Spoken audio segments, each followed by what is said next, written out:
예, 성도 여러분, 밤새 안녕히 주무셨습니까? 오늘 고난주간 첫 월요일 새벽입니다. 하나님 앞에 찬양드리며 고난주간 새벽 기도회를 특별 새벽 기도를 시작하겠습니다.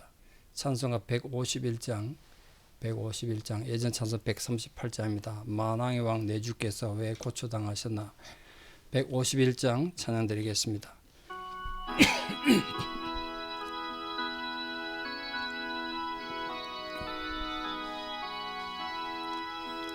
만왕의 왕 내 주께서 왜 고초당했나. 이 벌레 같은 날 위해 그 보혈을 흘렸네. 십자가 내가 처음 볼 때에 나의 맘에 큰 고통 사라져. 오늘 믿고서 내 눈 밝았네. 참 내 기쁨 영원하도다. 주 십자가 못 박힘은 속죄함 아닌가. 그 긍휼함과 그 은혜 말할 수 없도다. 십자가 내가 처음 볼 때에 나의 맘에 큰 고통 사라져. 오늘 믿고서 내 눈 밝았네. 참 내 기쁨 영원하도다. 널 울어도 그 큰 은혜 다 갚을 수 없네. 나 주님께 몸 바쳐서 주의 일 힘쓰리. 십자가 내가 처음 볼 때에 나의 맘에 큰 고통 사라져. 오늘 믿고서 내 눈 밝았네. 참 내 기쁨 영원하도다. 아멘. 사도신경으로 우리 신앙을 고백드리겠습니다. 나는 전능하신 아버지 하나님 천지의 창조주를 믿습니다. 나는 그의 유일하신 아들 우리 주 예수 그리스도를 믿습니다.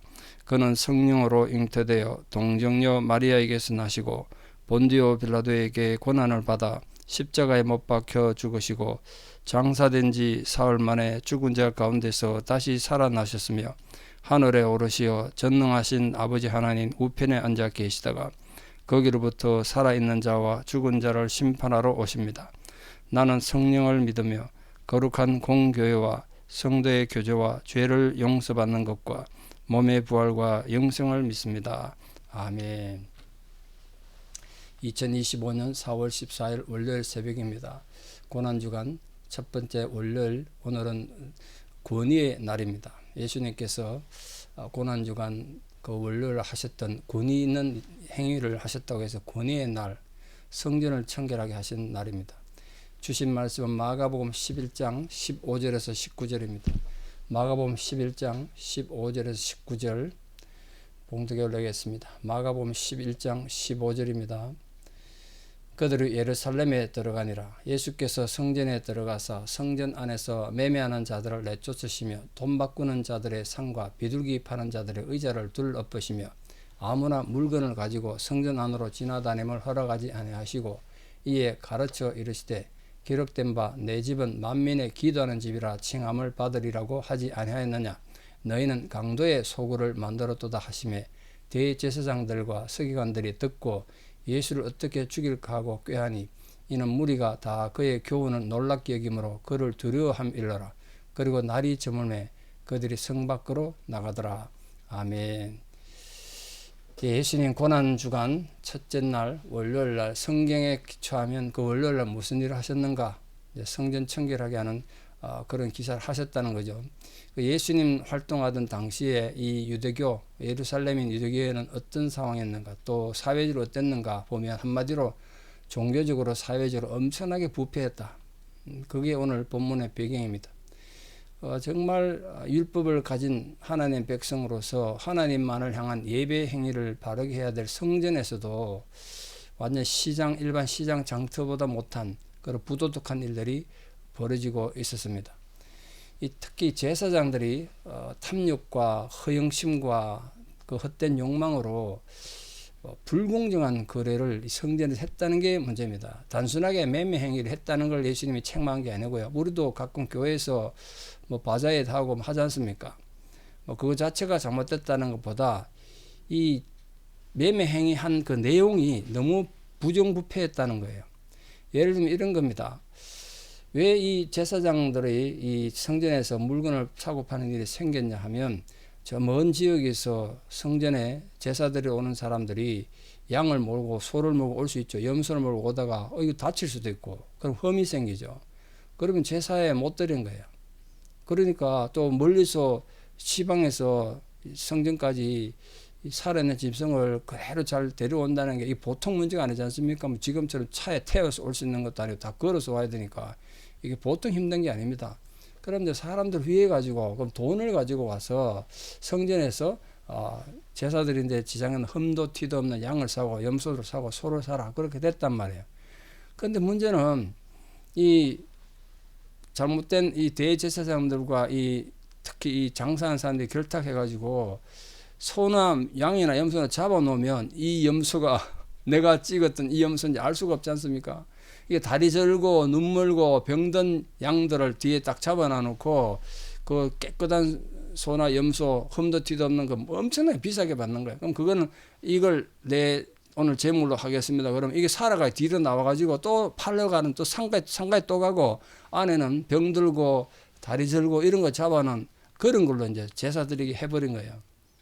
또한 돈을 하나님 앞에 헌금을 하려고 그래도 이 세상의 돈에는 황제의 얼굴이 찍혀 있으니까 성전에서 돈을 쓸 수가 없죠. 그것도 우상숭배라고. 그러다 보니까 성전에서 쓸 수 있는 돈으로 바꿔야 했습니다.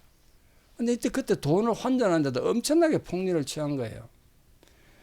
그게 지금 이 기록에 하면 랍비들의 문서에 하면 이 성전의 매점들은 이방인의 뜰에 위치해 있었는데 이 대개 대제사장들 가족들이 소유했단 말이에요. 이 당시 지금 대제사장이었던 안나스의 아들이 매점을 소유하고 있었다고 지금 기록이 되어 있으니까 그러니까 종교 권력자들이 가난한 백성들의 재물을 착취하고 부정 축제를 했다는 거죠. 그게 지금 예수님 보시기에 잘못됐다는 거예요. 자, 성경에 의하면 예수님께서 이 성전의 정화 작업을 2번 하셨는데요. 요한복음 처음 시작에 예수님께서 요한복음 2장에 보면 초기 활동에 성전에 잘못된 이런 활동들을 정화하셨던 사건이 기록되어 있습니다. 근데 그 첫 번째 했던 이 정화 작업은 특별한 효과를 거두지 못했습니다. 왜냐하면 그때는 성전에 있는 사람들이 막 강하게 반발하고 막 이러니까 예수님께서 그게 내가 왜 이렇게 하는지 해명을 막 해야 될 정도로 강력하게 반발했다는 거예요. 오늘 두 번째는 이제 예수님께서 죽음을 앞두고 있으니까 고난주간이 시작됐으니까 강력한 비난으로 그들을 책망하면서 이 강도들이다 막 이렇게 얘기하셨어요. 첫 번째 정화 작업 했는데 안 고치니까 두 번째 강력한 임재가 온 거죠. 하나님 강력한 제재가 임했다 말. 이 강도들아 뭐 이렇게 강도의 소굴로 만들었다 그렇게 말했습니다. 그러시면서 예수님께서 이 성전으로 물건을 가지고 못 지나가게 하셨어요. 장사치가 이렇게 지나가게 못하겠단 말이에요. 예루살렘 성전이 굉장히 크거든요. 동쪽 문으로 와서 서쪽 문으로 나가면 편한데 만약에 그 물건을 못 가지게 되면 그 물건을 갖고 성전을 못 지나가게 하면 동쪽 문에서 서쪽 문 바로 못 가니까 성전을 빙 둘러가야 했으니까 장사하는 사람들이 얼마나 불편하겠습니까? 그러니까 성전에 제사 드리러 온 게 아니라 장사꾼들이 물건 팔기 위해 가지고 서쪽 문에서 동쪽으로 가고 남쪽에서 북쪽으로 가고 그걸 물건을 가지고 성전 왔다 갔다 하고 막 성전 마당이 난리도 아닌 거예요 지금. 그렇게 된 걸 말합니다. 그래서 물건을 가지고 지나다니는 걸 예수님 못하게 하셨다는 게 그런 뜻입니다. 하나님 앞에 제사 드리고 예배 드리기 위한 목적이 아니고 장사하기 위해 가지고 교회 온 거예요. 장사하기 위해 가지고. 그게 문제죠. 예수님 믿는다는 핑계로 만약에 누가 와가지고 주일날 예배당 마당에다가 장을 해놔놓고 막 이거 시골에서 온 겁니다. 값이 싼 겁니다. 그러고 막 팔면 되겠냐는. 하나님에 대한 존경심은 뭐 차치하고라도 그런 일들이 자꾸 성전에서 벌어지면 하나님을 얼마나 우습게 여기겠는가. 지금 그걸 말합니다. 그래서 예수님께서 성전은 만민의 기도하는 집인데 너희들이 지금 이 교회를 이렇게 만들어도 되냐. 물론 그때 성전은 오늘날 이 교회하고는 완전히 다르게 신분별로 성전에 나갈 수 있는 사람들의 구역이 정해져 있었습니다. 특히 이때 성전은 헤롯이 지은 헤롯 성전인데 최초로 지어졌던 솔로몬 성전과는 큰 차이가 있었습니다. 솔로몬 성전 때는 없던 것들이 많이 생겨났단 말이에요. 큰 차이가 뭐냐면 지성소는 똑같은데 성전의 제일 중심부가 지성소지 않습니까? 가장 거룩한 곳, 거기는 대제사장이 1년에 딱 한 번 들어가서 모든 민족의 죄를 용서받는 7월 10일에 들어갑니다만 대속죄일에 들어가는 그곳이 있고, 그 다음 성수가 있고, 그 다음에 제사장들이 가서 하나님의 제사들은 제사장 뜰이 있습니다. 그 제사장 뜰 앞에 남자들의 뜰, 그 이스라엘의 뜰이라고 있고, 그 앞에 또 여인의 뜰이 있습니다. 그 바깥에 이방인의 뜰이 있단 말이에요. 그러니까 여기 지금 뜰과 뜰 사이에 큰 장벽이 있는 게 아니기 때문에 이방인의 뜰에서도 제사 드리는 이 제사장이 제물 드리는 번제를 드리는 이걸 볼 수 있도록 이렇게 되어 있어요. 벽이 높지 않았다고 되어 있습니다. 성전 안에서 장사를 했다는 건 어디서 했느냐? 바로 이방인 뜰에서 있었다는 거예요. 원래 솔로몬 성전에는 이방인 뜰 이런 게 없었습니다. 그리고 왜 이방인 뜰에 뭐가 있었느냐면 성전에 와서 헌금하는 사람들의 그 헌금을 보관하는 성전 금고가 거기 있었기 때문에 또 세금도 받고 성전세를 받는다 말이에요. 성전세를 다 냈거든요. 세금을 내듯이 성전세를 다 냈단 말이에요. 그걸 받는 곳이 이방인의 뜰에 있었습니다. 근데 그 가난한 사람들을 위해서 또 재물도 거기서 팔았습니다. 집에서 가져오지 못한 재물을 거기 파는 곳이 이방인의 뜰에 있었단 말이에요. 그러니까 이 이방인들이 하나님 앞에 나올 수 있는 길이 원래 있었다. 그러니까 이방인 뜰이 있었겠죠. 근데 그 이방인들은 그 이상 못 넘어가고 하나님의 제사를 못 드리니까 하나님은 분명히 이방인들을 위해서도 복음을 전파하라고 구약시대도 줬는데 그걸 방하고 그걸 막는 잘못된 악행을 행했다는 거예요. 하나님의 보편적 은혜를 이방인을 향해서도 주시는 하나님의 보편적 은혜를 저지하는 어떻게 보면 사단적 행동을 할 수 있죠. 그래서 예수님께서는 이 유대인들의 이 특히 종교 지도자들의 행포를 중단시키시고 이방인들에게도 하나님의 은혜를 줄 수 있도록 하나님의 은혜를 받도록 성전을 정결하게 한 겁니다. 성전 청결 기사는 그게 핵심이에요. 이방인도 하나님의 백성이 돼야 된다. 오늘도 우리들이 잘못되게 신앙생활에서 우리만 구원받는 존재고 저 세상 사람들 악한 존재들이다. 저주받은 존재들이다. 이렇게 함부로 말하면 안 된다. 그것도 언제든지 하나님 자녀가 될 수 있도록 열어놔야 되죠. 그래서 예수님께서 이 타락한 성전을 뭐라고 말했느냐? 만민이 기도하는 집을 갖다가 강도의 소굴을 만들었다. 강도의 소굴. 이 말은 원래 예레미야 7장 11절에 나오는 말인데 예레미야가 당시 성전이 타락한 걸 보고 강도의 소굴이 됐다고 한탄한 걸 지금 예수님이 빌려온 것 같습니다. 아시다시피 성전이라는 건 하나님이 거주하시는 거룩함에 상징되는 곳 아니겠습니까? 근데 그곳을 찾는 자들에게 하나님께서 풍성한 은혜를 베푸시는 장소인데 이게 지금 강도의 소굴이 되어버렸어요. 이때 성전이라는 건 이방인들이 자유롭게 드나들 수 있는 이방인들이 있었기 때문에 그건 결국 뭘 말하냐면 이 성전 구조 자체에서 사실은 누구든지 하나님 만날 수 있는 종교적인 신앙의 보편성이 있었다는 거예요. 지금 우리가 피부 색깔이나 신분으로 교회 오는 걸 제한하고 이런 게 아니지 않습니까? 누구든지 올 수 있는 거 아니겠습니까? 그게 이미 예수님 당시에 성전에 그런 구조가 돼 있었단 말이에요. 그런데도 불구하고 성전이 제사장들이나 이 서기관들에 의해 가지고 합법적인 강도질하는 소굴이 돼버린 거예요. 강도질하는. 그렇게 하나님 성전이 더럽혀진 거예요. 그러니까 오늘날 우리 자신이 우리 자신이 하나님 성전이라는 걸 꼭 기억해 주시고 이 고난주간에 처음 시작하면서 예수님께서 성전이 더러워진 것을 정화하셨는데 가장 정화해야 될 성전은 무엇이겠습니까? 우리 눈에 보이는 건물이 아니라 우리 성전인 성령이 거하시는 성령의 전이라 그랬는데 우리 마음이 우리 심령이 그렇게 만약 더러워져 있다면 우리 심령이 만약에 강도의 소굴이 되어 있다면 하나님께서 얼마나 진노하시겠습니까? 우리 마음을 뒤집어서 깨끗하게 만들어야 되는 그런 역사를 우리 시작함으로써 고난주간에 이 특별 새벽기도를 시작해야 하는 겁니다. 정말 우리 마음이 외식하는 신앙을 버리고 교만을 버리고 자기 정의감을 버리고 거룩한 척하지만 속에서는 하나님을 반역하는 각종 악행을 생각하고 그런 악행을 저지르는 자들이 되지 말고 정말 하나님 앞에 우리가 예배드리는 자로 우리 심령이 새로워짐으로써 하나님 앞에 참는 예배자로 우리 심령에 예수님께서 성전 정화 능력을 일으키는 그런 은혜가 우리 마음에 있기를 바랍니다. 주님께서 우리 마음에 오셔서 우리 마음의 성전을 정화시켜 주시는 그런 은혜와 감동이 있기를 진심으로 축복합니다. 그게 우리가 가지는 정말 중요한 이 성전 정결의 의미가 아닌가 생각합니다. 자, 예수님께서 이렇게 성전 정결을 의식을 행했더니 너무 권위 있게 했기 때문에 사람들이 거기서 이의 제기도 못하고 그랬습니다. 그러니까 어떤 일이 벌어졌다고 되어 있습니까? 대제사장들과 서기관들이 예수님을 죽이려고 의논했대요. 예수님 죽이려고. 대제사장은 주로 정치적인 인물이라 사두개인들이 맡았고요. 이 서기관들은 율법학자들이니까 주로 바리새인들이 맡았습니다. 근데 서기관들, 바리새인들과 사두개인들은 원래 원수지간입니다. 원수지간. 신앙적으로도 맞지 않고 교리적으로 서로 다르게 원수지간이에요. 근데 이 두 종파가 모여가지고 주로 이루어진 것이 사내들인 공의회입니다. 사내들인 공의회. 역사적으로 사내들인 공의회는 이 귀족 계층인 제사장들의 손아귀에 장악돼가지고 제사장이 원하는 데 다 행했다는 거예요.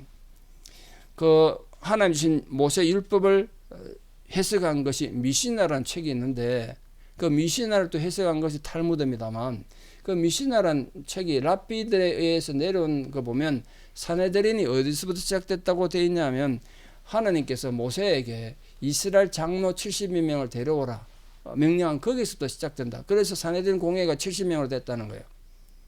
그렇게 기원을 그렇게 생각합니다. 엄격히 말하면 언제부터 사내들인 공회가 있었는지는 알 수는 없습니다. 근데 아마 유추하기로는 이 헬라가 이스라엘 점령했을 때 그게 이제 톨레미와 셀루쿠스가 이스라엘을 억압했는데 헬레니즘 그 헬라 나라가 그때부터 생겼다고 생각합니다. 왜냐하면 요세푸스라는 유대인 역사학자 원래는 장군이었다가 이 헬라 군대에게 셀루쿠스에게 포로가 됐다가 거기서 변절해가지고 헬라를 위해 가지고 이스라엘의 역사를 가르쳐주고 율법도 가르쳐주고 이랬던 사람인데 그게 기록한 책이 요세푸스라는 책입니다. 역사책이 된 거죠. 장군에서 역사학자가 된 겁니다. 그 책에 최초로 이